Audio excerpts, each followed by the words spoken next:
ये कुरान पकड़ कर कह रहा हूं तुम लोग क्या करो, असदुद्दीन ओवैसी को किसी कमरे में ताला डाल दो तो अपनी रियासत में कुछ बना ना सके, हर रियासत की देगची में मुंह डाल रहे हैं। नुकसान उम्मत को हो रहा है जनाब। अब तो सोचो खुदारा, अब तो सोचो। काम ऐसे कर रहे हैं जिसमें मिलावट नजर आ रही है। दुश्मन को फायदा पहुंचाना भी उससे मिलने के बराबर है कि नहीं है? दुश्मन को फायदा पहुंचाने का काम करना भी दुश्मन से मिलने के बराबर है। तेलंगाना छोड़कर सारे हिंदुस्तान में अपनी हुकूमत के गढ़े बनाने की पहले जनाब आलम अपने स्टेट के अंदर 7 मुर्गियों का फार्म जरा बढ़ाओ। अभी मैं बिहार और बंगाल का सफर करके आया। बागडोगरा बंगाल का एक एयरपोर्ट का इलाका है, एक शहर है। वहां एयरपोर्ट में उतरकर रेल के जरिए से मुझे कटिहार जाना था। रेलवे स्टेशन में मैं और मेरे एक साथी दोपहर का खाना खाने के लिए एक सादी सीधी होटल में घुसे। टीवी में कुछ चल रहा था न्यूज। उन्होंने हमको देखकर कहा कि तुम कहां से आए हो? हम दोनों में से मैं कर्नाटक से आया और एक साहब है ना तेलंगाना से आए। हम दोनों को वहां जाना था।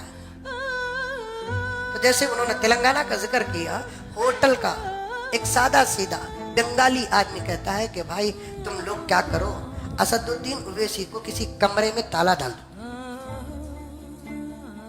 ये कुरान पकड़ कर कह रहा हूं।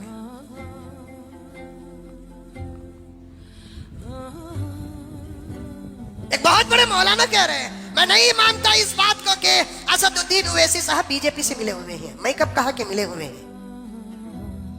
लेकिन काम ऐसे कर रहे हैं जिसमें मिलावट नजर आ रही है। दुश्मन को फायदा पहुंचाना भी उससे मिलने के बराबर है कि नहीं है? सुगरा कुबरा मंतिक फलसफा सब सामने रखकर बात करो। दुश्मन को फायदा पहुंचाने का काम करना भी दुश्मन से मिलने के बराबर है। क्या ताकत है? तेलंगाना छोड़कर सारे हिंदुस्तान में अपनी हुकूमत के गढ़े बनाने की पहले जनाब आलम अपने स्टेट के अंदर 7 मुर्गियों का फार्म जरा बढ़ाओ। 7 मुर्गियों का फार्म जो बना रखा है वो जरा बढ़ाओ। कम से कम 14 तो करो। और आप एक ही रहेंगे मुर्गा, और मुर्गे नहीं बनाएंगे। अपना स्टेट जहां आपके वालिदे मोहतरम, जहां आपके दादा मोहतरम, जहां आपके भाई जाने पहचाने, गली गली, मोहल्ला मोहल्ला, शहर शहर, गांव गांव, जिला जिला जानो पहचान है। आप तो अपनी रियासत में कुछ बना ना सके, हर रियासत की देगची में मुंह डाल रहे हैं। नुकसान उम्मत को हो रहा है जनाब। अब तो सोचो खुदारा, अब तो सोचो।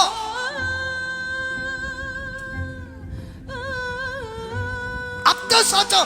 देखा नहीं कितनी सीटें? अरे कितनी जलील बात है। यहां मुल्क में कुछ बेवकूफ ऐसे हैं, पाकिस्तान हारा तो क्रिकेट में मुसलमान हारा बोलते नहीं बोलते? अरे मैच रे बाबा, हार जीत है। पाकिस्तान हारा तो मुसलमान हारा कहती, यम हारा तो मुसलमान हारा कहती। तुम्हारी वजह से हमें कौन से हारा पहनना है?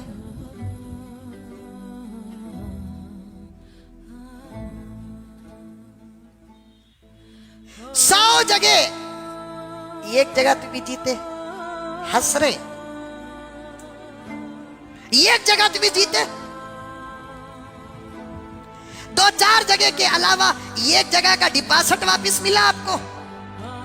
कांग्रेस हंस रही है आप पर, समाजवादी पार्टी हंस रही है आप पर, मायावती की पार्टी हंस रही है आप पर, बीजेपी हंस रही है आप पर नहीं, मुसलमानों पर हंस रही है। अफसोस नहीं ये बात, तदबीर न होने का नतीजा, मशवरा न होने का नतीजा, गौर फिक्र न करने का नतीजा। मैं ये नहीं कहता कि आपको नहीं है। आपको भी हक है, मुझे भी हक है, सारे हिंदुस्तानियों को हक है, लेकिन पूरे दूर अंधे की अर्शी के साथ कदम रखना है, तदबीर के साथ कदम रखना है, गौर फिक्र के साथ कदम रखना है, कभी हालात से समझौता करना है। नबी ने हालात से समझौता किया। सुलह हुदैबिया का सबक उठाकर पढ़ो, फतेह मक्का का सबक उठाकर पढ़ो, खास तौर पर सुलह हुदैबिया का सबक उठाकर पढ़ो। इस सफर में मशवरे भी हुए हैं, इस सफर में तदबीर भी इख्तियार हुआ है, इस सफर में समझौते भी हुए हैं। सुलह हुदैबिया का सबक हर एमएलए को पढ़ना पड़ेगा, हर एमपी को मुसलमान को पढ़ना पड़ेगा, हर मुसलमान को पढ़ना पड़ेगा। और हमारे नौजवानों, अंधी अकीदत में ना आओ, सोचो समझो, हालात मुल्क के बड़े खराब हैं, हालात मुल्क के बड़े खराब हैं।